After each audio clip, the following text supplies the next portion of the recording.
Okay, so just wanted to look above the water first, just look at your arm recovery and your head position and movement and also your breathing. You do tend to move your head around a fair bit. Yeah. But just watching this left arm, just watching the recovery. Nice, you've actually got very nice recovery and entry on this left. See, that'll get tired though, and that becomes sloppy and it comes further out, and that's the... That looks okay. Yeah, because I was really trying hard. And you might be surprised that it doesn't change that much.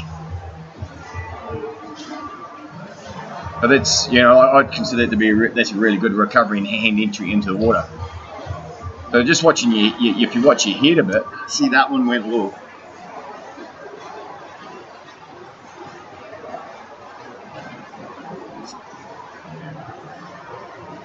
No, that's alright. There's nothing. We're going to see underwater a little bit about this head bobbing around. But you actually do breathe to this side. Pretty sure it's about now. Otherwise, we'd hit the wall or something. Now, just watch the front of your head. Okay, so you're lifting it up. See how you are, and then you're twisting around to the side. And you're actually looking sort of backwards a bit. So you've actually just gone, you've lifted it slightly, and then you twist it around. And so you're actually at the moment looking back in this direction, where you should be looking across, directly across the water over in this direction. Okay, so that top eye should be looking straight across, not twisted back here. Oh, okay. Quite often what happens is when you actually start looking back, all of a sudden you twist, the whole body's twist, because you're looking back here, the shoulder follows your head a bit. Yeah. So it should be just looking straight across the side of the pool, breathing straight across. Oh, okay. But if so, just something that I would say I deliberately do that. You look under my armpit. That's... You see how the heads come up? Because your goggles is looking straight ahead. Yeah. And then where the goggle goes all the way back. Yeah. And you're looking way back there.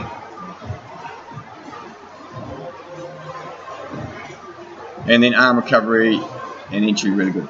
So nothing to worry about, which is great. You don't have to worry about working on that. There may be some stuff from above the water, which you will see where there's crossover.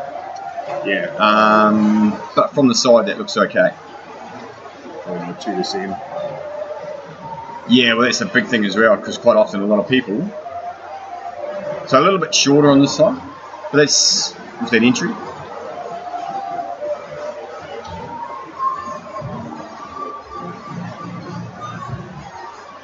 Nice high elbow recovery coming through, and just slightly shorter compared to the other side. The other side you're probably about here, entry, Okay. but not an issue. But we'll have a look, because we'll look underwater and just sort of see what if that's affecting your extension forward. Now, watching your breathing this side.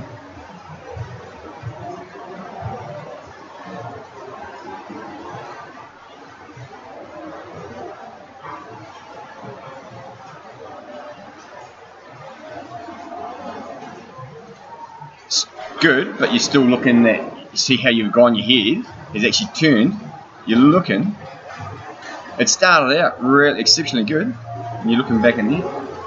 Okay, so you on this side here, you're rolling really nice, because you're going really good, you're there, and then you twist your head around further to look behind you. Where we want to be looking across this water. Across here. Okay. Yep. So, good in the sense that it's both sides doing the same thing. And yeah, we'll just see how that entry is affecting. So on that, really the breathing is the main thing. Just looking at that breathing. So going underwater, have a look from the side. So just watching this left arm first.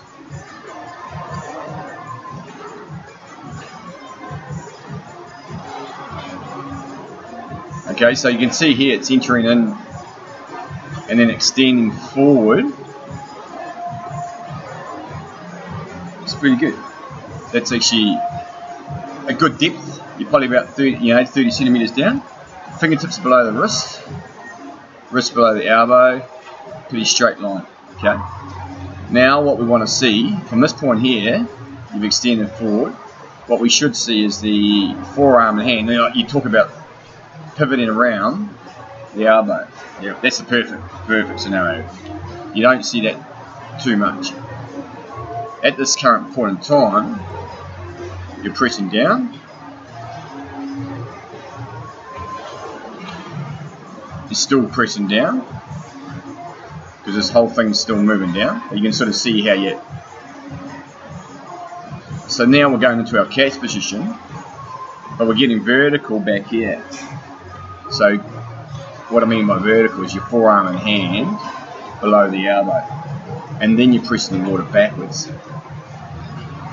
But we're going to see a little bit of stuff from in front. How there's a bit of a cut in. This looks good here, pressing that water backwards. I'm just going to. We'll see this from in front actually. But the fingertips, those should be at this point in time still pressing down. So you're really getting that press back at the back of the stroke. Now I'll just quickly bring in a comparison. Like this is Shelley Taylor Smith, who's an open water 7-time world champ, 10k open waters.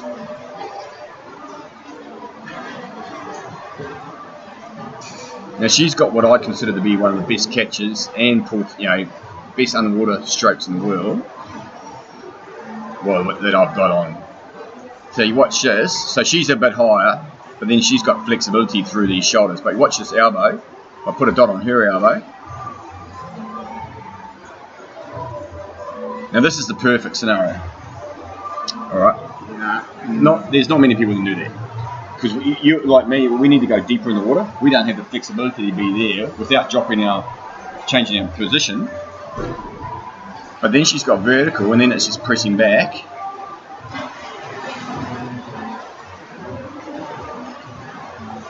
You can see the difference with your wrist. Yeah, she's getting that wrist still pressed down, and then it just twists out.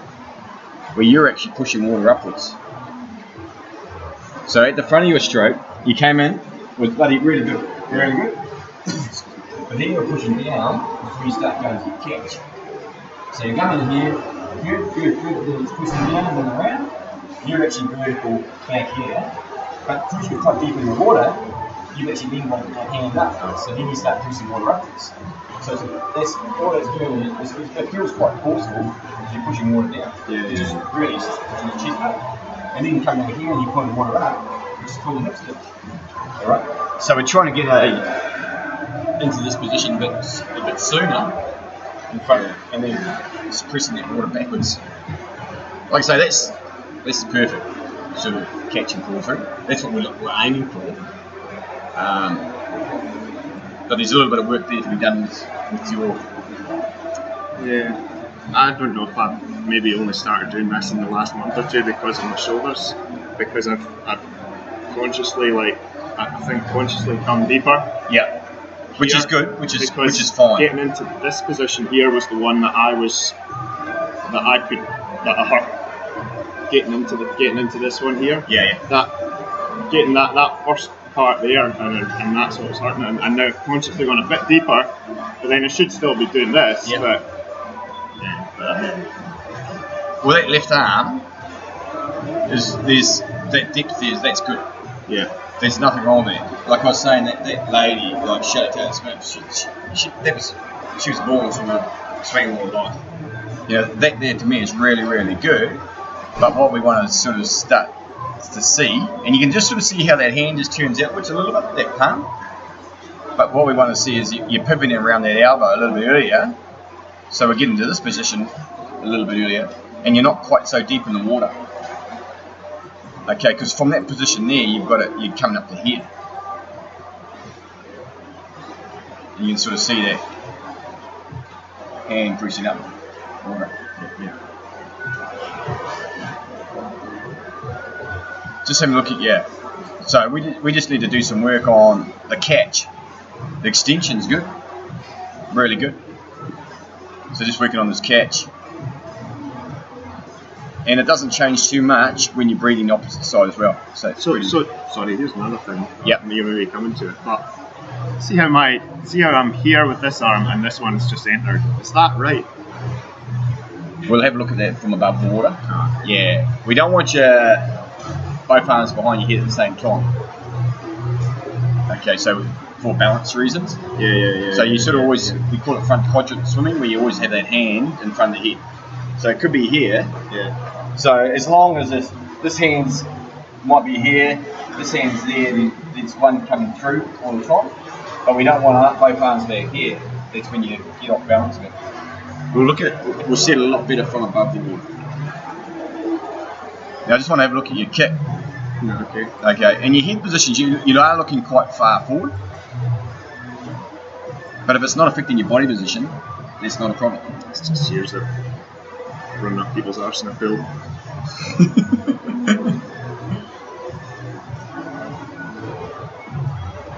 Great that you're kicking from the glutes, but you're actually kicking quite big. I don't know if you were just sort of... You see how this leg's way up here? So your heel's up quite a lot out of the ground, out of the water, and this one's down quite low. So... Okay. Because it's dropping down below your body line. Anytime you're sort of dropping down below the body line, you're creating drag. So you're actually kicking quite... We just want you, even if you've got a two-beat kick, it's just a smaller two-beat kick, well, you're kicking quite a lot. But it's great that you're kicking from your glutes. It's just that it's quite a big kick.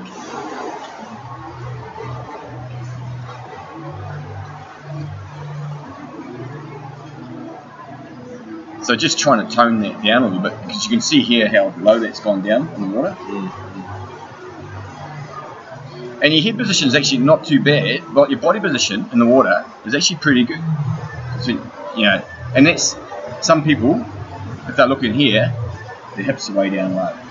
Yeah, I can feel body position and that, and I know when to tuck my chin to bring stuff up, and I can feel that. But yeah. But having said that, like what I'm doing is, I'm probably like looking up on that breath and then bringing it back in here. Yeah. Bringing the chin in, which is to push the hips back up after that breath. Because you shouldn't actually be moving that head around. Once it's like, if you watch it, you're coming in, so you've just taken a breath, come down, your head comes in the water, and then it should be just pretty much, that's it, stays there, and then it sort of comes up a little bit, it's slowly coming up. So that's not too bad, and then it tucks down, sort of, you're doing it, like your head position should just stay exactly the same the whole time. There shouldn't be any adjustments and changes in that. But I'm pretty sure I saw when you came back.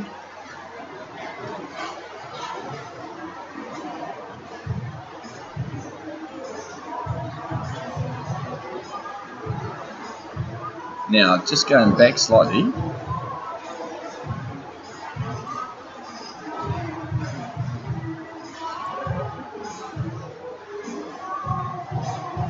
I would have thought that you were going to breathe that time then, but you didn't. But you can see how that head's twisted around to the right slightly.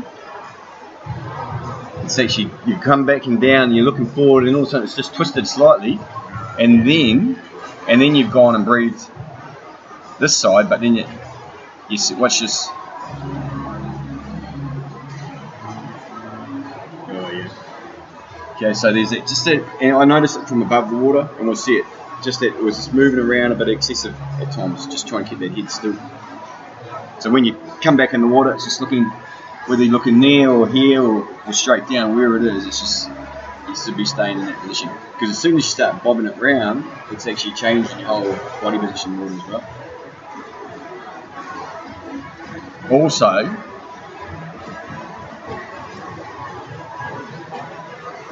we'll look at it from in front, but there's no bubbles, a little bit there, and then just before you breathe is when you say you're actually holding your breath slightly. Again, I do that deliberately. I don't believe in blowing out all the way through. I think that's wrong. I think that the more air you've got in there, the more you float. And as soon as you let it out, you start to sink. Where is the air being held? But you can feel it, It doesn't, like, as soon as you wear a wetsuit on, you're like, oh, breathing doesn't make any difference now, you know, you can tell that difference, like, and I don't know, I've read that about breathing out, and I'm like, I find that... Because it's carbon, because any tension that you get in the chest is generally, it's actually carbon dioxide that's building up. So as soon as your muscles are working, you're creating carbon dioxide. Yeah. Right? So what you're doing is you're releasing that carbon dioxide as you breathe.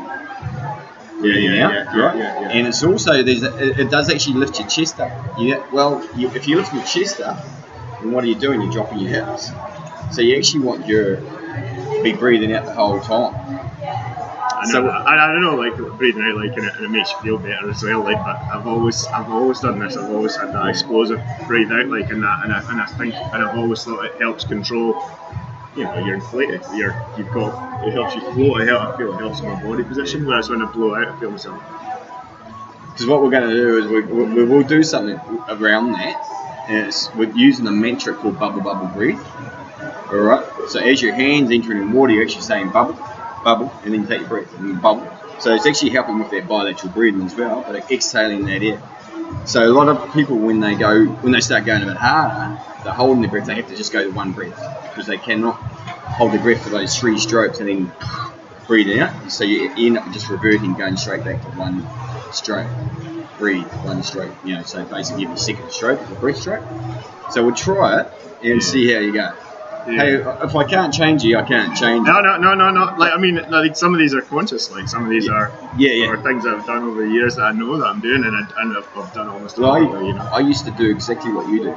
Because I got told once when I was younger, because I didn't come from a swimming background, I actually self-taught in a sense, but I've had some coaching over the years.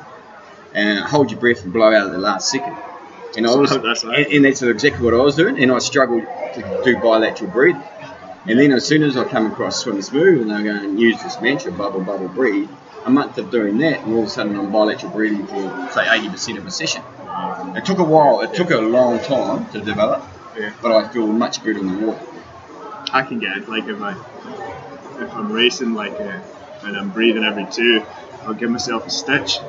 Yeah, and then I'm like, shit, you've been breathing every 2, and then go to, I can breathe every 4 actually. Yeah. Open water, like, quite often. I have it, like, I just go, well, I know I'm one-sided, I'll just do 1, 2, 1, 2, 1, 2, and I breathe every 4. Usually try to keep the head down, but and that, no, it's more like the rhythm, like, you know.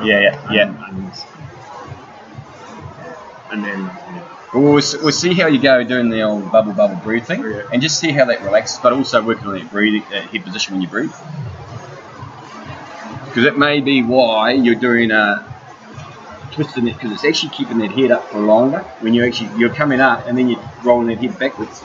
So your head's out of the water for quite a while, where it should just be bubble, bubble, bubble, bubble. You know, so it's just very quick. So there's less chance of things going wrong as well. But we'll look at it. Hey, and if I can't change it, it doesn't matter. No, I wouldn't. So look at this right arm. Yeah, there's a few things going on in this right arm. All right. Good one. Hey? That's my good one. The left is actually really good. See how it's nice and straight? Okay, now watch this right. This is one that comes in a bit shorter, a bit closer to the head. Now it actually entered like middle finger from above the water. Now you can see how this hand is actually turning thumb down. Right? Now that twists this shoulder joint, puts excess pressure on this shoulder joint. Yep. Okay, and then you're stretching forward quite deep, and hands come flat, and actually in a sense it's actually come up. So your fingertips are now just slightly above your wrist. So that's slowing yourself down. Alright, so your fingertips have always got to stay below the wrist, just below the elbow. Otherwise you're just putting the brakes on, as we call it. And you can see how long you've been out there for. It's still out there before you start. So you've come in, you stretch out, and your hands, there's basically a delay before you start your stroke. Where the other side was good, you extend the cord, bang, catch straight into it. This side, there's been a little bit of a delay, so I call it a pause. So it's like if you're riding a push bike, right? You don't pedal one and then pause for a little bit and pedal one. You just keep that power going, because as soon as you stop pedaling, you'll lose your momentum unless you're going down the hill. And then going to your catch.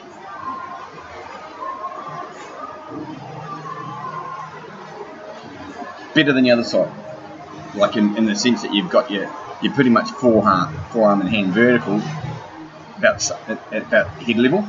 Yeah. Where the other side you're back about there. But again, doing that push up at the back. See that head? Yeah. How you're looking over? Yeah. We won't need to go about the head anymore, but you've twisted that.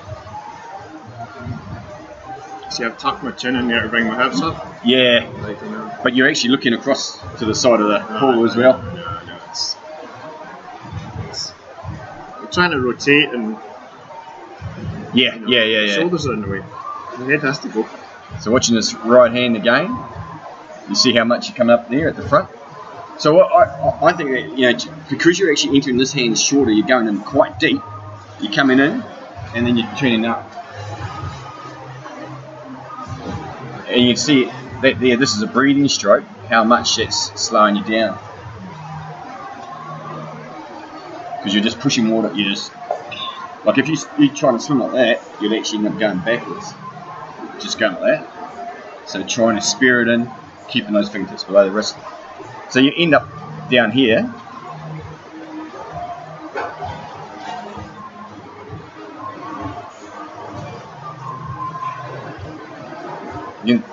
There is a slight twist of the hand outwards. Okay. And we'll see this better from the front, but you can see how you're just pushing down a little bit. And then you start pivoting around the elbow.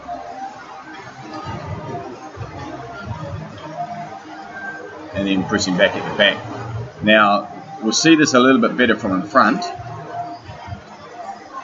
Put your fingers, see how they're quite open.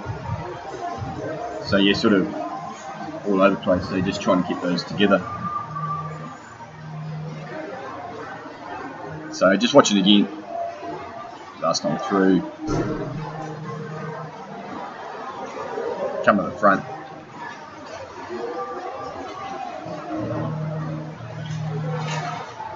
Not too bad that one then, but we're going to see a little bit of other stuff on the front as well. Okay, so sort of just entering slightly further out, and we just got to get you stopping then and hand up the front. So basically, if you just keep spearing that in, down, and then into your catch, where that there, press down, and then catch. But there's also that I just mentioned again is that twisting of the hand as you enter the water. We shouldn't be able to see that palm like that. It should be like the other side. Just seeing that there as it spears in. Looks good from above the water. It's amazing what happens, as soon as you enter it, it's twisted. I see other people do that and I'm like, oh, I don't quite. I jump, because I swim with our squad on a Saturday morning, and then I'm sort of like, guys, don't you listen to me during the week when I tell you, But it's hard to feel it. Okay, so we're just looking at the left arm from in front.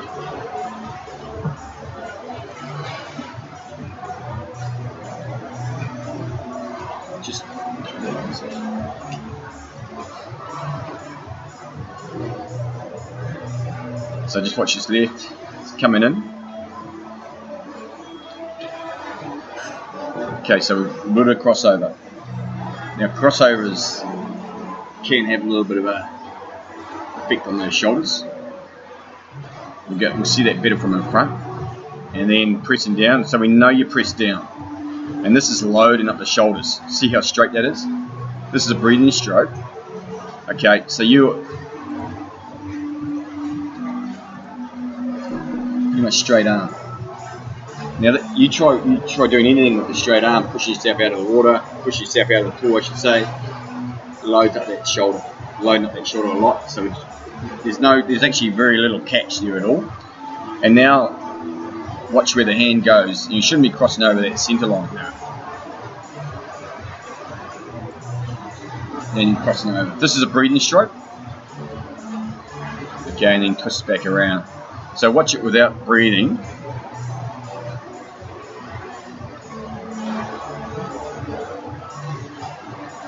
Still crossing it slightly, and then pressing. So you've gone from crossing over to pressing out to the side. Okay, so you should, with your catch, you shouldn't go outside the elbow. You can see there that you're pressing out to the side, and then you come into your catch, and you're swinging underneath the body. So you're doing this big. So I don't know. And when we were young, I don't know. We got taught this little bit of an S thing. Well, now it's just straight back. Everyone's just talking about going straight back. There's no S in it because too many people started doing exactly what you're doing. Yeah. Out too wide, underneath the body. So it's into your catch and then pressing straight back.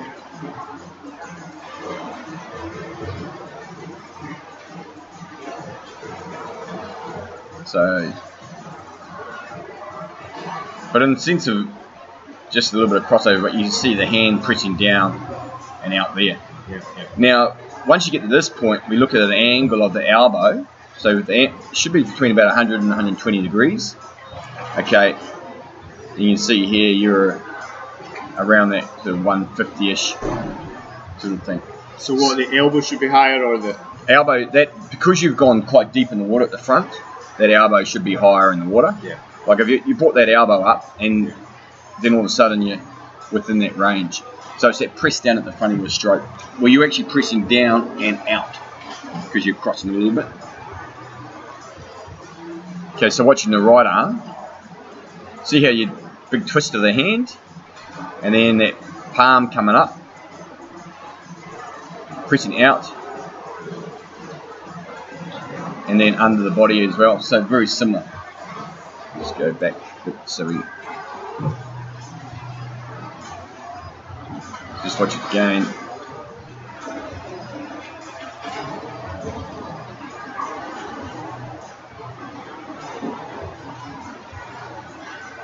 Down and out. Coming under the body. And then those fingers open up a bit. So from above the water, other than your breathing, like breathing too far back looks very, very good. But it's interesting when you get underwater and you see what's actually going on. Crossing over that centre line, palm coming up on this right hand side. And then you go into the catch.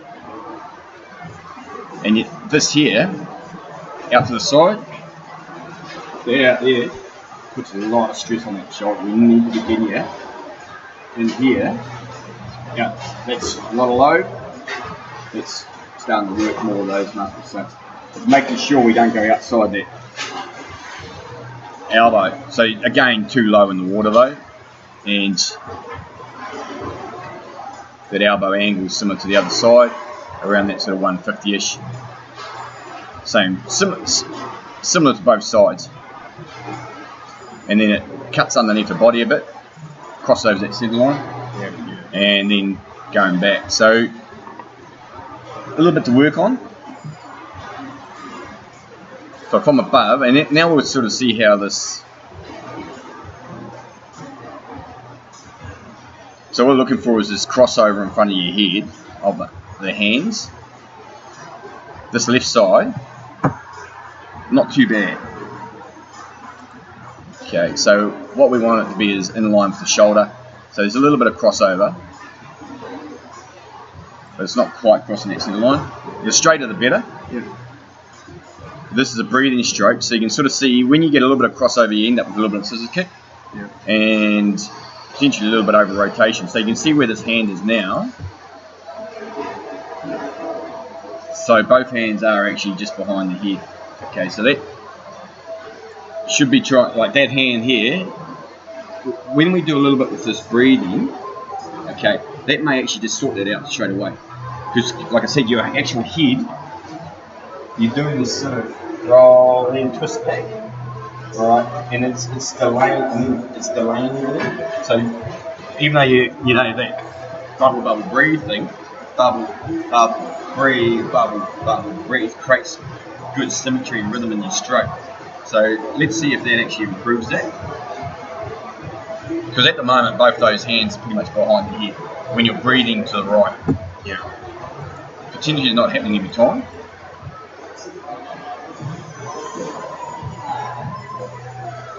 Yeah, that's something I've always wondered, like was where whether your kind of arms are supposed to be at polar opposites at all times, kind of thing, you know, and whether that was part of your. Because that one there was alright. That hand was coming past the head, so it doesn't happen every time. Mm-hmm. But you watch this right arm, it does cross over a bit, so we need to really look at this alignment. So they're both in that position there.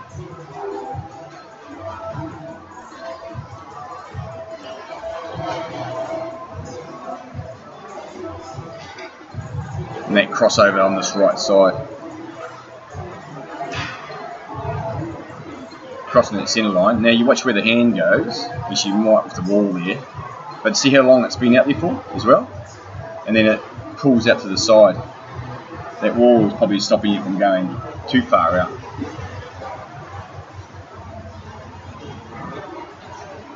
So alignment, quite a big thing. But yeah, this getting this rhythm into your stroke, because you can see how far that is apart.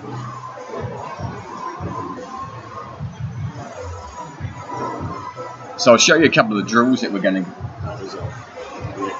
That was a right hand breath. Yeah. We're going to show you a couple of things that we're going to do once we get in there. So the first thing we're going to work on is just do a bit of this breathing. So I want you, because the bubble water is looking pretty good other than the breathing. So we're going to get you to do a bit of that bubble breathe thing. And just see how it feels. We can do 3s, we can do 4s. And just get an idea of whether that just changes, because you're actually just going to be breathing across to the side, if that changes quite a bit of your stroke. So you're not looking back, just looking to the side. Yep. Okay. Then the main thing really is working on a lot of this catch and pull through. So I'll just show you. You guys do much drills in your squad stuff, don't you? Probably not really much. Not really. Okay. Well, we'll do a couple here. Skull. Okay. So getting the feel for the water. This is out front. This is skull number 1. So one thing with this right hand, if I get you to do skull like it's the way that right hand, you'll end up going backwards. So it's keeping that fingertips below the wrist below the elbow. And as he does, this is Paul here, he actually does change it to actually turn his hands up, and he actually starts going backwards. So that's how much you're slowing yourself with that right hand every stroke. Yep. And then doggy paddle. Really focusing on this catch, making sure we're nice and straight in water, stretching forward, fingertips below the wrist below the elbow, and then pivoting around the elbow, keeping that elbow nice and high, and then just pushing straight back. You're going to find that a little bit hard. That's going to take a long time to develop that. But that big thing with that right one was when you're going forward that we're not bringing this palm up at the front, because you're going deep enough, and then as you stretch forward, you just turning those fingers up, so it'll feel like you're actually getting a bend in that wrist. We used to do a lot more drill. We just don't do it as much these days, But long dog, we call that. Yeah. It is called long dog here in New Zealand. And others. I'm going to also get you to do. You've got your fins here, right? Yeah, I think so. Yeah. Yeah. Another drill which I call javelin drill. And this is focusing on, so you have fins on and one of these yellow paddles. We can actually do it without the paddle, and it's just called side kick in a sense. But this is focused on this alignment in the water. Okay, so when we go into the freestyle, you're not crossing over at the front. So you're kicking on your side, just rotating the head to breathe. Like I say there, you see he's just looking across the side of the pool. And when you get this alignment, so big thing here is actually pulling the lower shoulder blades together as well to keep it nice and straight, keeping that posture in the water. Okay. And then when you get it going, just transferring into freestyle, okay, and we're only breathing to the one side away from the pedal. So really focusing on this paddle arm, making sure we're not collapsing that arm in the water.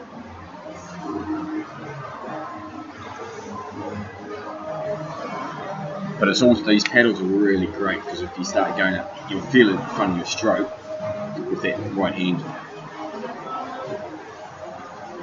Alright? Any questions here? No.